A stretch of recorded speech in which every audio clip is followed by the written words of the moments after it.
Kyoji Tanaka est un adolescent dont l'apathie est si profonde qu'il peut s'endormir n'importe où, même quand il est éveillé. Il semble épuisé. Sa somnolence chronique fait que son meilleur ami, Oda, le porte fréquemment, habitué à leur arrangement implicite. Oda doit souvent aller chercher Tanaka dans la cour de l'école pour s'assurer qu'il assiste en classe.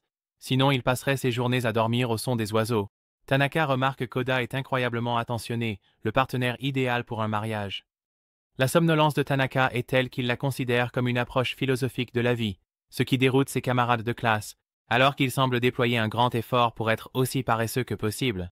Cependant, la paresse s'avère plus dangereuse que prévu, les articulations et les muscles de Tanaka s'engourdissant souvent à cause des positions étranges, dans lesquelles il dort à son bureau, décidant d'éviter que ses articulations ne s'engourdissent si souvent, et de renforcer ses muscles pour avoir plus de temps de repos, Tanaka résout de faire des efforts en cours de gym. Après avoir sauté les exercices d'échauffement avec le groupe, un match de badminton commence. Tanaka est dans l'équipe d'Oda, qui, étant assez sportif, fait presque tout le travail, comme d'habitude. Après avoir observé le jeu habile d'Oda, Tanaka décide de faire de même, et, à la surprise générale, il réussit un superbe tir. Pourtant, c'est toute l'énergie qu'il choisit de dépenser pour la journée, se retirant dans un coin du terrain pour dormir pendant qu'Oda termine le match. Ensuite, il s'assoit sous un arbre pour manger, et Tanaka se coupe la bouche sur un petit pain, saignant. Il se demande alors s'il veut être fort, mais perdre même contre un petit pain, céder à la paresse sans essayer davantage, est peut-être le choix le plus sage. Lors d'une de ces journées de double apathie, Oda remarque que l'apathie de Tanaka a atteint un point où il perd son appétit malgré une faim évidente. De plus, il est chargé de jouer du piano pour le cours de musique et, malgré ses compétences, il joue dans des tonalités mineures, rendant la chanson sombre. Quand le professeur lui dit que c'est bon de s'arrêter, Tanaka crie, choquant la classe. Inquiet, et avec l'aide de ses camarades de classe Shiraishi et Kato, Oda conclut que Tanaka est amoureux car le comportement des adolescents ne peut changer radicalement qu'à cause de l'amour. Cependant, il devient vite clair pour Oda que le comportement étrange de Tanaka est en réalité sa réaction apathique à une carie. Jamais vérifié à cause de la paresse d'aller chez le dentiste. Comme d'habitude, pour le bien de son ami, Oda l'emmène chez le dentiste. Quand Tanaka élabore un plan pour éviter de futures caries, juste pour éviter l'effort d'aller chez le dentiste, Oda décide de soutenir pleinement la vie apathique de Tanaka. Au loin, cachée, une fille a observé toute la situation, tombant complètement amoureuse de l'un des garçons, incapable de détourner les yeux. Oda porte le paresseux Tanaka. Oda aperçoit Tanaka dans un sanctuaire tôt le matin, intrigué par son enthousiasme inhabituel, étant donné son apathie habituelle. Tanaka explique qu'il prie pour la paix, sinon, il répandra des rumeurs sur la divinité locale. Ajoutant la corruption et le chantage à sa philosophie apathique, Oda demande à Tanaka ce que signifie la paix pour lui et ce qui pourrait perturber sa paix quotidienne, étant donné qu'il est la personne la plus paresseuse de la planète. Tanaka mentionne qu'il veut éviter tout scénario de élu ou des situations similaires, ce qui amuse Oda. Cependant, alors qu'il marche dans les couloirs de l'école, Tanaka est abordé par leur jeune camarade de classe Mayano, qu'il avait observé la veille.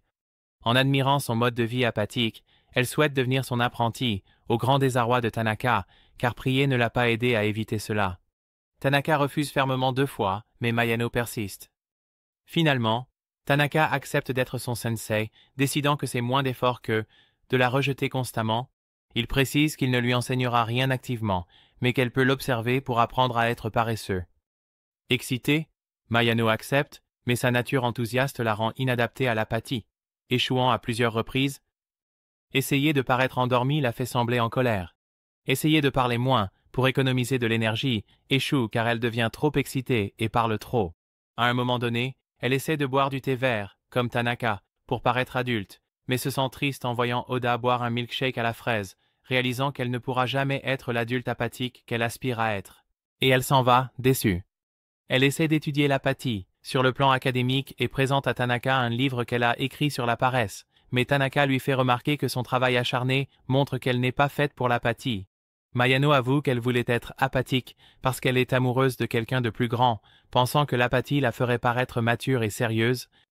Elle essayait d'équilibrer sa personnalité extravertie et énergique pour paraître plus âgée. Cependant, Tanaka lui conseille d'être elle-même, car quelqu'un qui l'aime devrait apprécier sa véritable personnalité, même au risque d'un chagrin d'amour. Quelques jours plus tard, Mayano semble maîtriser l'apathie instantanément. impressionnant Tanaka, qui envisage de lui passer le titre de maître de l'apathie. Il soupçonne que son apathie soudaine pourrait être due à un chagrin d'amour. Curieux, Tanaka rejoint Oda pour observer les changements de personnalité de Mayano. Elle montre un désintérêt pour son ancien milkshake à la fraise préférée et répond de manière incohérente aux questions d'un enseignant, les faisant se demander si elle a atteint un nouveau niveau d'apathie. À la fin de la journée, elle revient brusquement à la normale, révélant qu'elle s'inquiétait des costumes de mascotte, prendre le contrôle du monde, l'enfonçant dans son propre monde d'inquiétude, décevant Tanaka. Réalisant à quel point elle était proche de l'apathie parfaite, elle décide de trouver une autre inquiétude. Tanaka retourne au sanctuaire, menaçant de signaler la divinité locale à un dieu de rang supérieur. Le lendemain, il trouve un double défi dans son casier, perturbant encore une fois sa tranquillité. À l'heure du déjeuner, Oda se charge de chercher de la nourriture pour Tanaka, qui est trop paresseux pour faire la queue lui-même. Remarquant l'appétit minimal de Tanaka, Oda lui demande s'il n'aime pas certains des plats. Tanaka admet qu'il aime la plupart des aliments, mais il ne mangera rien qui nécessite des efforts, d'où son aversion pour le poisson avec des arêtes et les légumineuses. Difficile à prendre avec des baguettes, ce qui élimine essentiellement la plupart des plats du déjeuner de la journée. Oda décide de ne pas intervenir, mais finit par aider Tanaka avec son repas pour le rendre aussi facile à manger que de la nourriture prémâchée, un peu comme le fait une mère oiseau pour son poussin. Cela conduit Tanaka à trop manger, se sentant trop plein puisque le repas n'a demandé aucun effort de sa part. Alors qu'il marche, Tanaka s'évanouit, marquant la première fois qu'il mange autant que cela lui cause une montée d'énergie. Rapidement, suivi d'une sieste prolongée. Plus tard, reposé. Tanaka est interrogé par Oda au sujet du défi de duel trouvé dans son casier. Tanaka feint l'ignorance pour éviter la confrontation. Cependant, leur plan échoue lorsque Echizen, l'ami d'enfance d'Oda qui a lancé le défi, confronte Tanaka pour avoir ignoré son appel au duel. Tanaka refuse de dueler, arguant que sa léthargie signifie une perte certaine, donc concourir est inutile. Echizen lui impose une partie d'Othello, et Oda remarque que l'apathie de Tanaka a tendance à dégonfler l'esprit combatif de ses adversaires. Pourtant, ils se mettent d'accord sur des jeux de société, car ils demandent moins d'énergie. Ekazine gagne, mais est agacé par Tanaka, épelant Blanco avec ses pièces, laissant entendre qu'il pourrait facilement gagner s'il le souhaitait, indiquant son intelligence et sa capacité malgré sa paresse. Ekazine exige de savoir pourquoi sa meilleure amie, Mayano, est si obsédée par une personne aussi apathique. L'arrivée de Mayano révèle la vraie nature d'Ekazine, qui aime les choses mignonnes et petites, montrant qu'elle n'est pas aussi dure qu'elle en a l'air. Le respect de Mayano pour Tanaka rend Ekazine plus déterminée à le défier, perturbant sa tranquillité. Plus tard, une dispute entre les deux amis nécessite l'intervention de Tanaka. Il apprend que Mayano est contrariée parce qu'Ekazine a refusé de manger ses biscuits en forme de lapin, les jugeant trop mignons, ce qui les a amenés à moisir. Tanaka comprend le point de vue d'Ekazine, mais Oda, entendant le côté de Mayano, pense que sa colère face aux bonbons gaspillés est justifiée. Tanaka conseille à Ekazine d'écrire des excuses, ce qui semble involontairement être un autre défi de duel, ravivant la colère de Mayano juste au moment où elle était sur le point de pardonner. À la fin de la journée, Tanaka dit à Ekazine que les tentatives de maturité de Mayano viennent de son crush sur quelqu'un qu'elle perçoit comme plus mature, voulant aligner sa personnalité avec celle de quelqu'un qu'elle admire. Ekazine se sent triste, pensant que leur amitié manquait d'ouverture, ce qui la pousse à douter de leur proximité. Mayano, ayant entendu, révèle qu'elle est amoureuse d'Ekazine. Contrariés à propos des biscuits faits maison qui étaient destinés à eux mais qui n'ont pas été mangés, ils se réconcilient et Mayano commence à préparer des douceurs moins mignonnes pour qu'Ekazine puisse les manger. Tanaka attend avec impatience un avenir paisible. Tanaka et Oda sont en retard pour le cours, ce qui pousse Oda à porter son ami et à courir à toute vitesse. Dans leur précipitation, ils heurtent accidentellement leur camarade de classe et représentante populaire, Shiraishi. Les garçons de la classe, épris d'elle, se rassemblent pour défendre Shiraishi contre ce qu'ils perçoivent comme une attaque. Cependant, Shiraishi, toujours si gracieuse, apaise la situation, empêchant tout problème. En remarquant que les papiers que Shiraishi portait ont été abîmés dans la chute, Tanaka et Oda, se sentant coupables, proposent de l'aider à réimprimer les documents. Malgré les objections de Shiraishi, elle accepte en voyant le sentiment de culpabilité de Tanaka. Alors qu'ils se dirigent vers la salle de photocopie, les regards de leurs camarades de classe font ressentir à Oda des émotions. Il gagne en popularité par association, tandis que Tanaka essaie de rester aussi discret que possible sous son manteau. Ensemble, ils passent un temps considérable à réimprimer des documents. Tanaka trouvant les pages chaudes du copieur et l'oreiller idéal. Malgré cela, il s'assure paresseusement que la tâche est accomplie. Ensuite, Shiraishi les régale de macarons faits maison, que tout le monde loue pour leur goût exquis. Oda ne peut s'empêcher d'admirer la perfection de Shiraishi dans tous les domaines. Après les macarons, la somnolence de Tanaka se fait sentir, le poussant presque à s'endormir. Remarquant sa fatigue et avec Shiraishi insistant sur le fait qu'il reste peu de travail, Oda emmène Tanaka faire une sieste.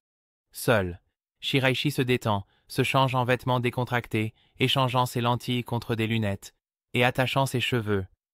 Elle réfléchit à son personnage de représentante de classe, façonnée pour la popularité, bien qu'elle se sente mal à l'aise toute la journée.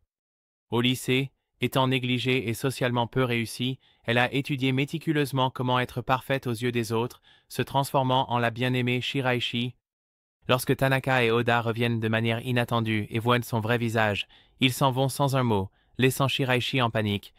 Le lendemain, craignant que son secret ne soit découvert, elle est soulagée d'être traitée de la même manière par tout le monde, réalisant que son secret est en sécurité.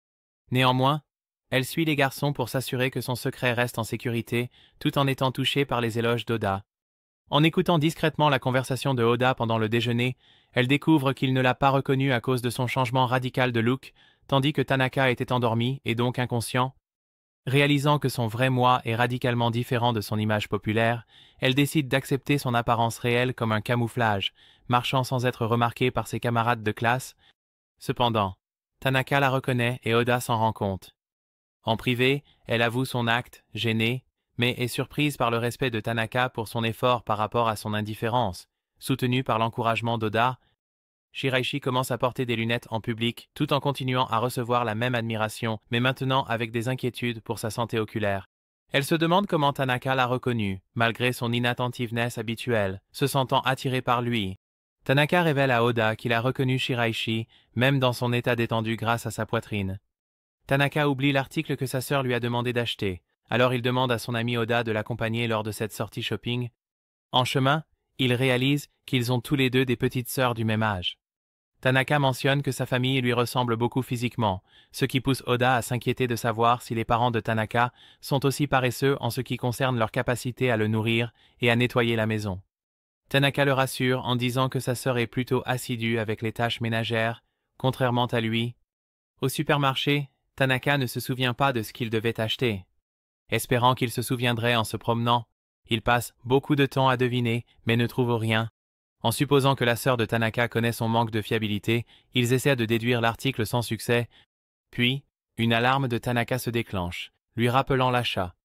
Cependant, en raison de sa paresse, le message est incomplet, ne révélant que l'article commence par un P. Décidant de ne pas faire plus d'efforts, Tanaka choisit d'acheter tous les articles commençant par P qu'il peut trouver. Leur parcours au supermarché met en avant les connaissances domestiques d'Oda et son sens du shopping, attirant l'attention de potentielles belles-mères. En sortant, Oda conclut que la sœur de Tanaka voulait probablement des pancakes en édition limitée, et ils prennent chacun un paquet pour rentrer chez eux. Le lendemain, Tanaka sent mauvais, révélant que sa sœur voulait en fait un nettoyeur de tuyaux pour la douche. Furieuse de son achat de pancakes, elle lui a donné de la nourriture malodorante. Pendant ce temps, Shiraishi, se sentant plus détendu, se sent attiré par Tanaka. La seule personne à avoir vu son vrai moi. Après beaucoup de réflexion, elle se demande si elle est amoureuse de lui et en parle à ses amis, qui croient que sa nouvelle aisance est due à l'amour, soutenant pleinement son intention d'approcher Tanaka. Cependant, n'ayant jamais été amoureuse ni douée pour parler aux garçons, Shiraishi a du mal à trouver une excuse pour parler à Tanaka sans paraître étrange. Remarquant l'amitié étroite entre Tanaka et Oda, elle demande son avis, seulement pour apprendre que Tanaka n'a jamais montré d'intérêt pour les filles en ce qui concerne l'amour. Trop d'efforts. Réalisant l'affection de Shiraishi pour Tanaka, Oda lui souhaite secrètement bonne chance. Shiraishi prévoit de se lier d'amitié avec Tanaka avant de lui avouer ses sentiments, mais se sentant éclipsée par son amitié avec Mayano, elle perd confiance et se retire. Mayano, remarquant la détresse de Shiraishi, l'entraîne vers Tanaka, suggérant que Shiraishi veut être son apprenti. Au lieu de cela, Shiraishi demande à être ami. Tanaka, surpris, pensait qu'ils étaient déjà amis. Affirmant l'amitié, ils échangent des emails avec Mayano, qui devient maintenant aussi son ami. Peu après, Shiraishi reçoit un email de Mayano, la soutenant secrètement dans son amour pour Tanaka. Malgré la forte pluie qui trempe la ville, Tanaka n'utilise pas son parapluie, le trouvant trop contraignant. À la place, il se fait mouiller essayant de développer une immunité à la pluie ou d'esquiver les gouttes comme un ninja. Shiraishi, voyant la pluie, souhaite de manière cliché partager un parapluie avec son crush, puis aperçoit un Tanaka complètement trempé. Pensant d'abord qu'elle l'imagine, elle réalise finalement qu'il est réel. En se dirigeant vers la salle de classe pour trouver Tanaka et apprenant qu'il évite le parapluie par paresse, elle le convainc que supporter un rhume est plus problématique, ce qui pousse Tanaka à décider d'en utiliser un. Cependant, quand il va chercher son parapluie, il découvre qu'il a été pris par erreur par quelqu'un d'autre. Shiraishi propose de partager le sien, mais quand Oda les laisse, sa nervosité augmente la distance entre eux, pensant à tort que Tanaka se sentirait rejeté, et elle n'a d'autre choix que de partir. Alors qu'il veut juste se rapprocher pour éviter de mouiller son épaule, le lendemain, la détermination de Tanaka à utiliser un parapluie a disparu, ce qui le conduit à se faire tremper et à attraper un rhume. Incapable de parler à cause de la toux et de la gorge irritée, Tanaka et Oda se tournent vers des méthodes de communication alternatives. D'abord, ils essaient de lire sur les lèvres, mais le masque de Tanaka pour prévenir la maladie complique les choses. Ensuite, ils passent à un bloc-notes, ce qui fonctionne bien, jusqu'à ce que Tanaka suggère à Ekazine de changer son nom pour quelque chose de plus facile à écrire. Ce qui la conduit à croire à tort qu'il lui fait une proposition, à elle ou à Oda. Réalisant que la communication écrite cause plus de confusion que ça n'en résout, Tanaka reprend la parole normalement, trouvant cela au moins énergivore. Le lendemain, Tanaka a récupéré de son rhume et enlève son masque. Oda remarque qu'il est plus animé que d'habitude, Tanaka expliquant que faire des expressions faciales tout en étant masqué semble avoir développé ses muscles faciaux. Cependant, se sentant mal à l'aise, il décide de remettre le masque jusqu'à ce qu'il retrouve son comportement habituel. À cause du malentendu de la veille, Echizen croit que Tanaka et Oda veulent tous les deux l'épouser. En essayant d'en discuter, mais en prenant son approche pour une envie de faire un combat de pouces, Tanaka saisit sa main, ce qui fait rougir Echizen et la pousse à s'enfuir. Tout au long de la journée, elle pèse le pour et le contre des deux, penchant pour le nom de famille de Tanaka, mais elle se sent attirée par la capacité d'Oda à la porter comme une princesse après qu'elle se soit foulée la cheville, ce qui entraîne une panique et une chute maladroite. Inquiet de son comportement étrange, Tanaka et Oda s'interrogent sur l'étrangeté de sa journée. Ekazine fait référence à la communication précédente de Tanaka par bloc-notes, interprétant sa demande de changement de nom comme une offense en raison de son attachement à son nom de famille, ce qui pousse Tanaka à s'excuser. Ekazine réalise que toute cette affaire n'était qu'un malentendu. Furieuse à cause de la confusion que la paresse de Tanaka a causée, cependant, elle est de nouveau embarrassée quand il décide de l'appeler Ekinforez, tant à l'oral qu'à l'écrit. Tanaka arrive en classe, toujours aussi léthargique, et en ouvrant son sac, il découvre qu'il a reçu des chocolats anonymes pour la Saint-Valentin. Contrairement à ce que l'on pourrait penser, cela le déprime, car cela signifie qu'il doit faire des efforts pour offrir un cadeau de retour le jour blanc. Oda est triste de n'avoir rien reçu jusqu'à ce que Tanaka trouve une autre boîte de chocolat dans son sac, cette fois pour Oda. Oda est légèrement déçu de recevoir des chocolats noirs amers et bon marché, mais il réalise ensuite que c'est mieux que rien et que cela peut être vu comme un geste d'amitié plutôt que des chocolats romantiques. Cependant, les chocolats de Tanaka sont accompagnés d'une note disant « Je te surveille tout le temps », faite de découpage de magazine, ce qui amène Tanaka à penser que c'est de la part de quelqu'un de timide, tandis qu'Oda craint que cela puisse être une menace, bien qu'il garde ses pensées pour lui. En considérant quelqu'un qui regarde tout le temps, Oda soupçonne Mayano, mais l'écarte lorsqu'elle donne des chocolats à Ekazine et admet avoir oublié Tanaka et Oda, ne se concentrant que sur elle. Oda demande à Tanaka s'il a déjà pensé à avoir une petite amie. Tanaka admet avoir des fantasmes typiques d'adolescents, mais il trouve que l'effort pour les poursuivre est trop décourageant. En goûtant les chocolats faits maison de haute qualité, Oda soupçonne que c'est Shiraishi qui les a préparés, mais en l'entendant parler à ses amis, ils apprennent qu'elle a oublié la Saint-Valentin, étant habituée à être célibataire. Sur le chemin du retour, ils trouvent un dispositif d'enregistrement sinistre dans le sac de Tanaka avant de confronter sa sœur, Rino. Elle admet que l'appareil est à elle pour des raisons d'études, mais qu'elle l'a malencontreusement mis dans le sac de Tanaka. Rino, aussi sérieuse que Tanaka, mais plus assidue malgré son jeune âge, invite Oda chez elle, en exprimant que c'est la première fois qu'un des amis de Tanaka vient lui rendre visite. Oda sent que cela l'inquiète à propos des tendances antisociales de Tanaka et la rassure sur leur amitié proche. Au départ, la visite se passe bien, mais Rino devient hostile en apprenant leur amitié, et qu'Oda a mangé le chocolat de Tanaka. Furieuse, se croyant la meilleure amie de Tanaka, elle ne laissera pas Oda s'emparer de son frère.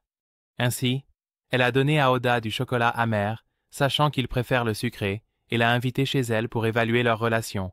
Cependant, incapable de maintenir sa façade après avoir entendu Oda se vanter de leur bonne relation, elle le met à la porte.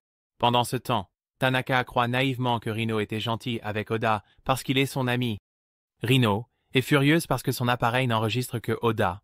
La voix de Tanaka étant trop faible pour être captée, avec Oda absent en classe, Tanaka se sent impuissant, dépendant de son ami pour le guider. En discutant avec leurs camarades de classe, ils spéculent sur le fait qu'Oda pourrait être malade. Chargé de livrer des copies à Oda, Tanaka demande de l'aide à Ekazine puisqu'elle habite à côté d'Oda. Agacé par la réticence de Tanaka à s'occuper de son gardien, Ekazine le contraint à faire la livraison lui-même. Cependant, n'étant pas familier avec l'adresse d'Oda à cause de son habitude de dormir pendant qu'Oda le porte, Tanaka demande à Ekazine de le guider. Tout au long de leur parcours, Ekazine interagit avec divers habitants, révélant son statut apprécié dans le quartier grâce à son aide répétée, malgré son apparence dure.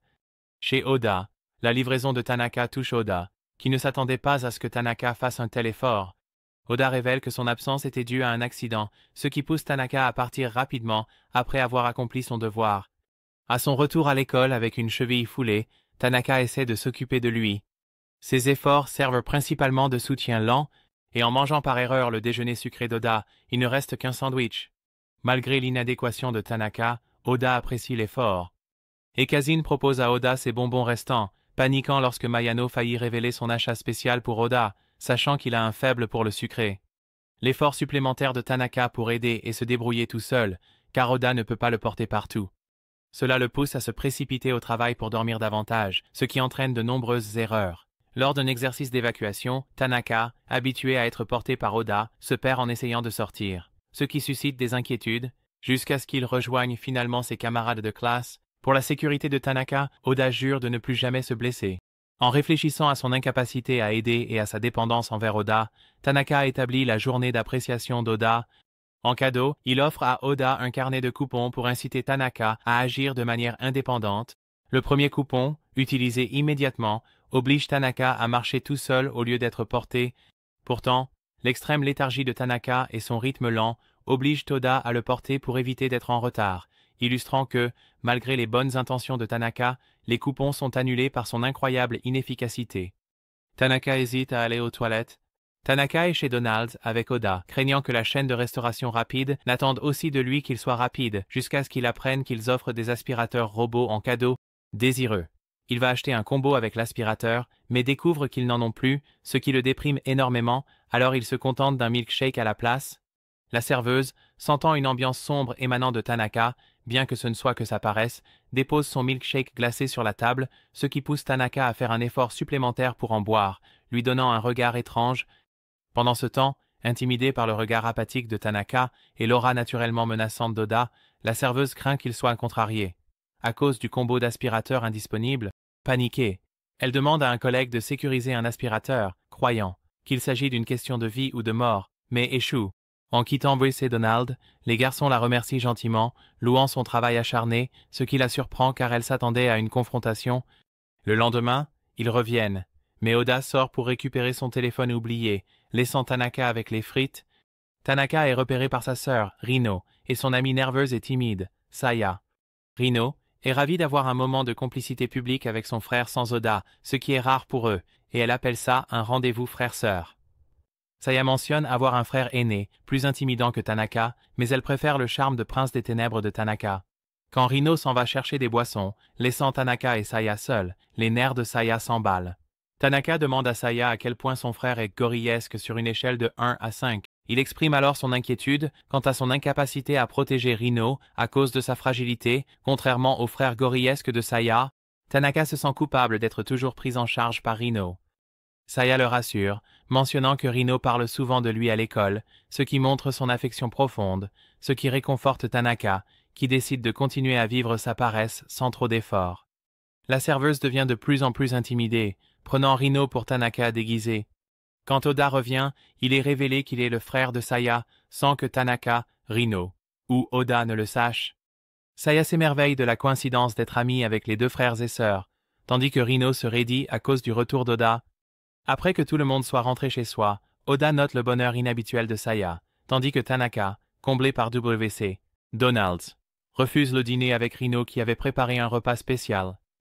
Rino, contrarié, blâme Oda pour l'absence de Tanaka, manquant une occasion de dîner seul avec son frère. Tanaka propose d'aller à la piscine malgré le fait qu'il ne sait pas nager et qu'il doit utiliser une bouée. Deux garçons commencent à se moquer de lui pour son incapacité à nager, mais Tanaka reste imperturbable et se détend sur sa cravate. Cependant, Oda intervient, sa taille intimidant les enfants qui promettent de ne plus embêter Tanaka. Par accident, ils font éclater le lien de flux de Tanaka, craignant les représailles d'Oda. Ils s'excusent abondamment. Tanaka les rassure en disant qu'Oda est trop gentil pour leur faire du mal et que les bouées qui éclatent, c'est courant, donc il n'y a pas de problème. Préférant patauger dans l'eau, la paresse de Tanaka l'empêche de faire un effort, ce qui le pousse à commencer à flotter. Le dos blessé. La serveuse de Donald's, qui est aussi une sauveteuse, est trop nerveuse pour intervenir. Les garçons et Oda sont émerveillés par la façon dont Tanaka flotte sans effort et lui demandent de leur apprendre. Ils parviennent eux aussi à flotter parfaitement, en se relaxant complètement. À la fin de la journée, les enfants surnomment Tanaka « maître » et le remercient de leur avoir appris la technique de flottaison parfaite. Le lendemain, ils se retrouvent, et les garçons révèlent que le flottage sans effort est devenu une tendance dans leur école. Mayano demande à Tanaka de l'aider à grandir de 10 cm en 5 jours. Quand Tanaka dit que c'est impossible, Mayano est profondément attristée. Elle partage qu'Ekazine l'a invitée à un festival de feux d'artifice, mais elle se sent comme une enfant dans un yukata. Tanaka propose de rester à la maison et de regarder des feux d'artifice à la télé, mais Oda suggère de trouver un yukata qui la fasse paraître plus mature malgré sa taille. Excitée, Mayano invite ses amis à faire du shopping avec elle, mais pour éviter d'être seule avec deux garçons, Shiraishi se joint aussi à elle. Lors de la sortie shopping, Shiraishi révèle qu'elle n'a jamais porté de yukata à cause de son côté asocial, préférant regarder les feux d'artifice à la télé. Mayano remarque la ressemblance de Shiraishi avec Tanaka, ce qui l'excite. Plus tard, Mayano invite tout le monde à regarder les feux d'artifice ensemble. Shiraishi a d'autres invitations, donc elle ne peut pas se joindre à nous, mais les garçons, n'ayant aucune excuse, acceptent. Eux aussi, ils doivent trouver des tenues. Shiraishi essaie un yukata, rougissant lorsque Tanaka la complimente. Ne parvenant pas à trouver un yukata convenable, Shiraishi en coud un pour Mayano, qu'elle adore. Au festival, Ekazine est surprise de voir Oda et Tanaka, mais elle admet que Mayano est tellement mignonne qu'elle ne peut pas dire non à leur présence. En se remémorant les feux d'artifice de son enfance, les sorties et les yukatas assortis cousus par leur mère, Ekazine rougit au compliment d'Oda sur son yukata.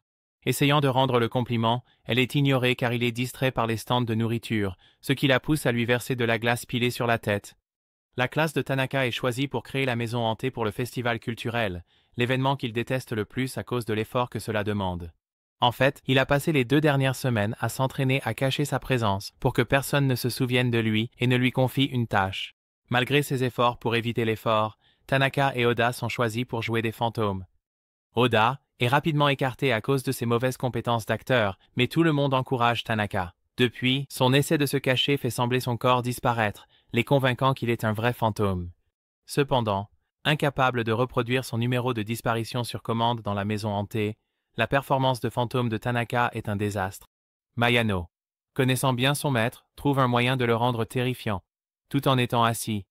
En utilisant des lumières, un costume de théâtre et des murs en papier, il crée un fantôme terrifiant qui ne nécessite même pas que Tanaka garde les yeux ouverts. Shiraishi fournit les costumes, mais elle est gênée lorsque Tanaka expose son sous-vêtement en se changeant, bien qu'il reste inconscient de la situation. Avec la maison hantée terminée, ils se préparent à accueillir les invités, réalisant que la décoration a l'air si réelle qu'elle va effrayer tout le monde. Oda remarque aussi et admet qu'il ne peut pas jouer son rôle, car il a peur des fantômes, et ne s'attendait pas à ce que la maison hantée soit si effrayante. Mayano essaie de le remplacer, mais sa performance est plus mignonne qu'effrayante. Tanaka devient le fantôme le plus terrifiant malgré le fait qu'il soit endormi. Pendant une pause, Tanaka cherche un endroit pour dormir, mais il tombe sur une Ekazine irritée, qui travaille dans un café. Il erre sans but et disparaît, obligeant un camarade de classe à le remplacer en tant que fantôme. Inquiet malgré le fait d'avoir un remplaçant, Oda cherche Tanaka, qui se cache dans une boîte en carton, le seul endroit sûr qu'il a trouvé, pas entouré de frayeurs. Quand Oda le trouve dans un escalier sombre, à l'intérieur d'une boîte en carton et portant son costume de fantôme, il est effrayé, pensant que Tanaka est un vrai fantôme, et s'évanouit. Tanaka décide de veiller sur Oda jusqu'à ce qu'il se réveille, mais il s'endort à nouveau, croyant que seulement 10 minutes se sont écoulées. Plus tard, Leurs camarades de classe les réveillent, annonçant que le festival est terminé et que la maison hantée a été un succès. Les amis s'excusent, mais leurs camarades de classe leur assurent qu'ils les ont vus travailler dur ce matin-là, ne faisant référence qu'aux efforts d'Oda. Le lendemain, des rumeurs circulent sur un vrai fantôme aperçu errant dans l'école, ce qui effraie Oda au plus haut point. Il achète du sel pour purifier le bâtiment. Le jour du changement de place, Tanaka fait face à la séparation d'Oda, recourant à des techniques magiques et à des croyances astrologiques pour un résultat favorable. Son désespoir atteint son paroxysme lorsqu'il est déplacé au premier rang, seulement pour échanger sa place avec Mayano, qui ne peut pas voir derrière Oda, permettant à Tanaka de dormir derrière son ami. Cela le place à côté de Shiraishi, qui est impatiente de se rapprocher de Tanaka après des jours de silence. Mais ses tentatives sont contrecarrées par la somnolence de Tanaka ou les interruptions d'Oda. Dans les jours qui suivent, Shiraishi essaie de soutenir Tanaka, mais Oda anticipe constamment les besoins de Tanaka, lui fournissant des mouchoirs, des notes de cours, etc. Niant ainsi à Shiraishi des occasions d'interaction naturelle, Tanaka dit à Shiraishi qu'il est inutile de s'occuper de lui, car il préfère la solitude, ce qui la laisse découragée. En entendant son lamentation sur le fait de ne jamais atteindre son objectif, Tanaka, inconscient du contexte, conseille paresseusement de ne pas se précipiter dans l'effort. Malgré les conseils absurdes, Shiraishi le prend comme un signe de patience, appréciant leur conversation. Plus tard, des camarades de classe prennent Shiraishi dans sa tenue décontractée pour la petite amie secrète de Tanaka, ne reconnaissant pas leur camarade. Tanaka fait face à des questions agaçantes, culminant dans son éclat. Une Shiraishi coupable essaie d'expliquer, mais est interrompue par Mayano, qui pense à tort que Shiraishi ait le cœur brisé à cause de la petite amie de Tanaka. Oda demande à Echizen de remplacer Tanaka, ce qui est mal interprété comme une déclaration d'amour, ce qui lui vaut un coup de poing. En rentrant seul chez lui, Tanaka ressent le manque des distractions habituelles qu'il évitait avec ses amis. Oda clarifie à ses camarades de classe que Shiraishi est une amie commune, pas la petite amie de Tanaka. Le lendemain, des excuses sont échangées, et Shiraishi remercie Oda d'avoir défendu Tanaka. Cependant, elle est attristée par la conclusion de Tanaka, selon laquelle les petites amies sont trop dramatiques, mais elle reste patiente. Et ainsi se termine l'anime qui a suscité de nombreuses émotions. Si vous avez aimé cette série, faites-le moi savoir dans les commentaires. Comme toujours, il n'est jamais trop tard pour s'abonner à ma chaîne et rejoindre cette merveilleuse communauté. À la prochaine fois.